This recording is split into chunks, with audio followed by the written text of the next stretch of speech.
تقدیر کے قاضی کا یہ فتویٰ ہے ازل سے، تقدیر کے قاضی کا یہ فتویٰ ہے ازل سے، ہے جرم ضعیفی اسے ضامن مفاجہ۔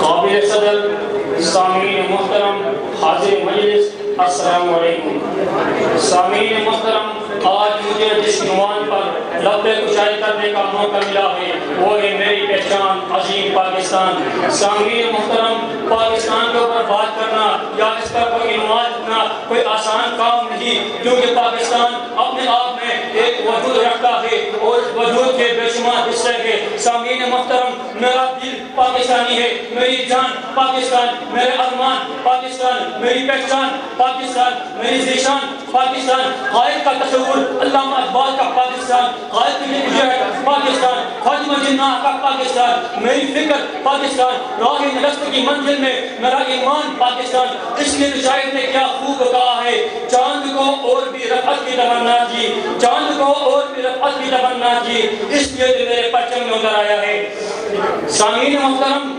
1857 سے 1940 تک برصغیر کے عظیم مسلمانوں نے ایک نشرے کے قربانیاں دی، لیکن انہوں نے اپنے اپنی سلوکوں میں چھوڑا، ایک ہی سفر دشمن کے سامنے سر پلائے دیوار بن گئے، مسلمان معاشرے بدحالی کا شکار ہوئے، لیکن انہوں نے اپنی اس نفس کو مجروح نہ کیا۔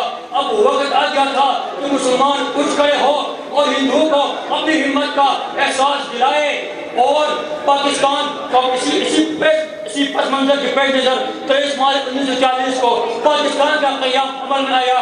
پھر تصور پاکستان کے خالق علامہ اقبال نے اپنے خطبہ اعلیٰ آباد میں، جس میں انہوں نے مسلمانوں کے لیے ایک مملکت کی تجویز پیش کی تھی، اس کے 10 سال بعد یہ عملی جامع پہنانے کا دن آ گیا۔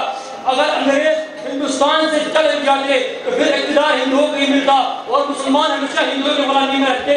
غلامی میں ناکام آتی ہے شمشیریں تدبیریں، جو ذوق یقین پر جا کٹ جاتی ہے زنجیریں۔ کوئی اندازہ کر سکتا ہے اس کے زور بازو کا، نگاہ مرد مومن سے بدل جاتی ہے تقدیریں۔ جناب صدر، دونوں متضاد خیال قومیں ہیں، دونوں کے مذاہب، رہن سہن، ثقافت، ہر شعبہ الگ الگ ہے، پھر ان کا ملاپ یا کرتے رہنا ناممکن تھا۔ اسی پس منظر کے پیش نظر ہمارے آباء و اجداد نے آگ اور خون کے سمندر کو پار کر کے ہمیں یہ وطن عزیز دیا۔ یہ وطن کسی سے بھیک مانگ کے نہیں لیا، کسی سے خیرات میں نہیں لیا، کسی سے قرضے میں نہیں لیا۔ میں دشمن کو بتانا چاہتا ہوں، دشمنوں سن لو، ہم نے خیرات میں یہ پھل نہیں پائے ہیں، ہم نے خیرات میں یہ پھل نہیں پائے ہیں، خون دل صرف کیا ہے تو بہار آئی ہے۔ کس کی ہمت ہے ہماری پرواز میں لائے کمی، کس کی ہمت ہے ہماری پرواز میں لائے کمی، ہم پروازوں سے نہیں حوصلوں سے اڑا کرتے ہیں۔